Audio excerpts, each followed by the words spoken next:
yang dianggap orang suci di satu daerah.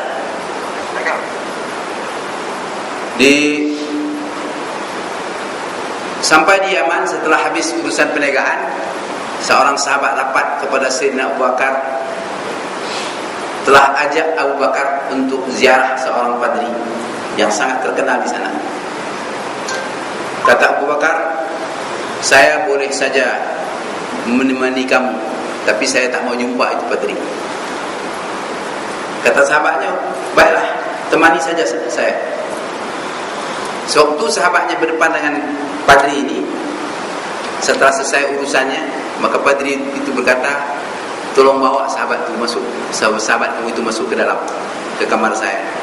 Ada yang saya mau sampaikan kepadanya.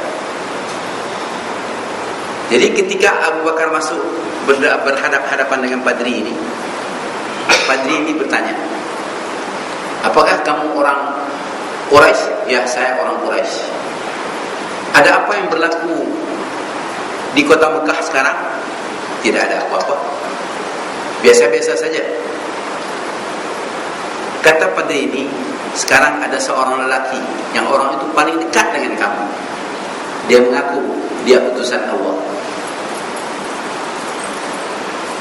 Kata Abu Bakar, mana kamu tahu? Jawab padri itu, bahkan kamu itu akan jadi orang kanannya, orang paling rapat dengannya. Apa tandanya? Kata Abu Bakar. Kata padri itu, minta maaf, saya minta kamu buka tubuh. Abu Bakar kata, tidak, saya tak pernah buka aurat saya di depan orang lain. Saya mau tunjuk tanda yang ada pada kamu. Baik, kata Abu Bakar, kau sebut dulu tanda itu. Ada satu tanda tai lalat di pusat kamu, dan ada satu tanda tai lalat lagi di paha kamu sebelah kiri. Buka sekarang, kata padri. Abu Bakar buka, dan nyata ada dua tai lalat. Itulah tanda yang ada dalam kitab kami, kata padri. Kau akan jadi orang kanan. Abu Bakar pulang. Sesampai di Mekah, ada orang cerita padanya, sahabat kamu itu buat hal ni.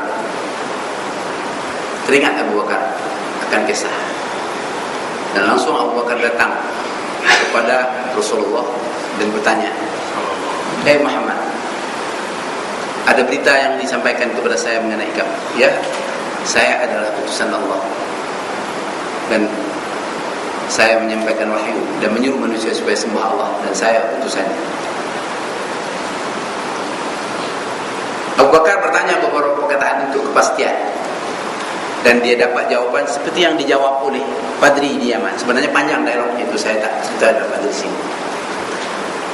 Akhirnya kata Abu Bakar, saya akui apa yang kamu bawa, dan langsung dia minta diajarkan ucapan syahadah kepadanya.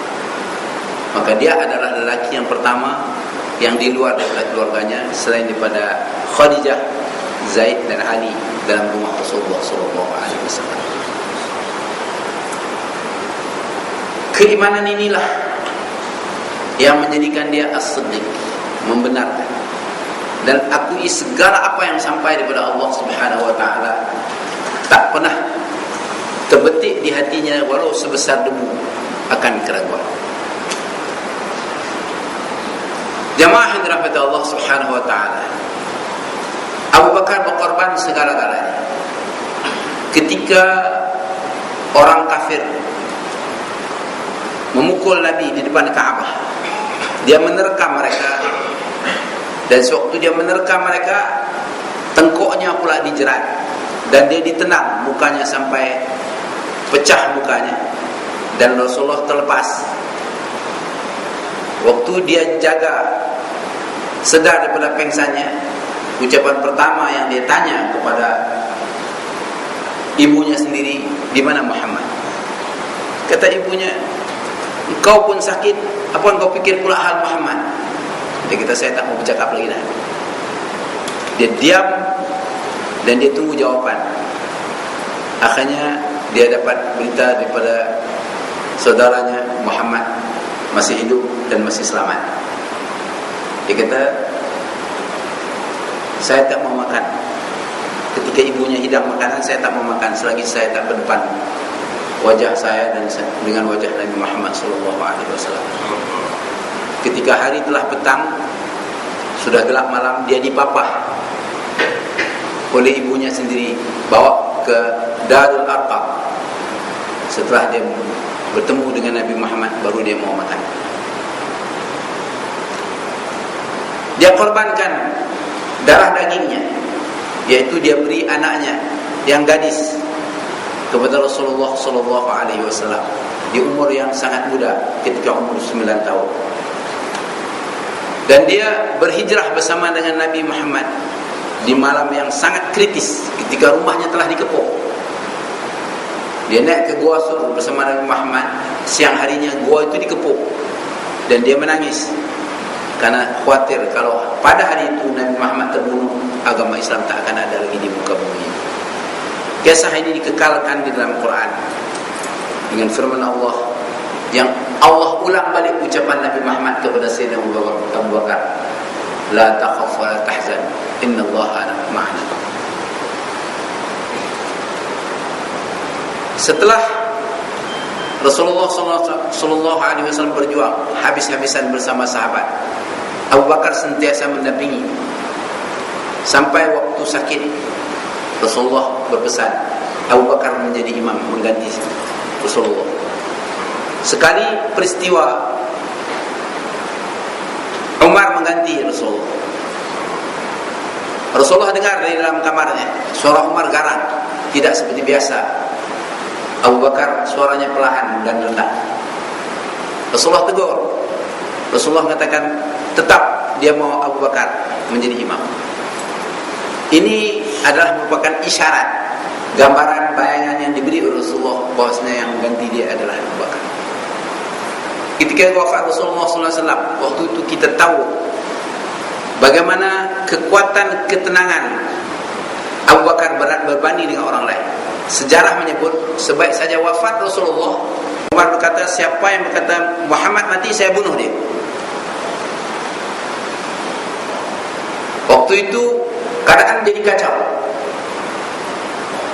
Orang takut kepada Umar. Memang dia orang lelaki yang garang. Tapi Abu Bakar naik di atas mimbar dan dia membaca ayat mengingatkan bahwasanya Muhammad pun mati. Yang tak mati itu ialah Allah Subhanahu wa taala saja.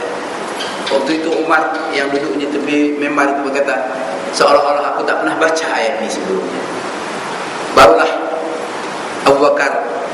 Umar sadar, rupanya dia terlupa, gelabah dia ketika terkejut mendengar bahwasanya Rasulullah wafat.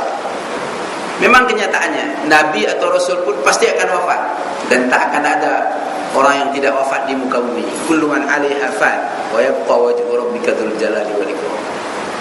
Di sini membuktikan bahwasanya iman Abu Bakar lebih teguh daripada segala iman orang lain. Waktu itu orang sudah jadi kacau karena terkejut kewafatan Nabi Muhammad, termasuk istri Nabi. Ketika telah wafat Nabi kita Muhammad SAW, istri Nabi meraung, menangis. Waktu itu Abu Bakar datang dan mengingatkan mereka, jangan berbuat begitu.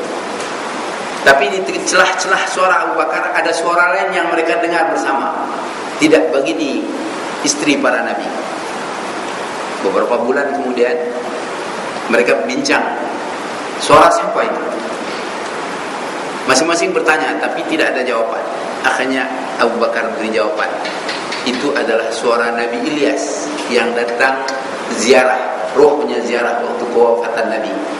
Teguran Nabi Ilyas kepada istri para Nabi didengar oleh mereka. Abu Bakar boleh mengesan suara itu dan mengenalinya. Para jemaah yang dirahmati Allah Subhanahu wa taala, Abu Bakar ambil alih pemerintahan atas musyawarah di Bani Sa'idah.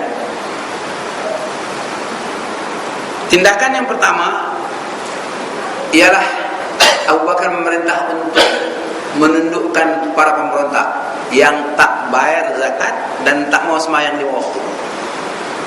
Umar mengambil sikap mengatakan yang tak sembahyang bolehlah kita perangi. Tapi yang tak bayar zakat tak usah dulu.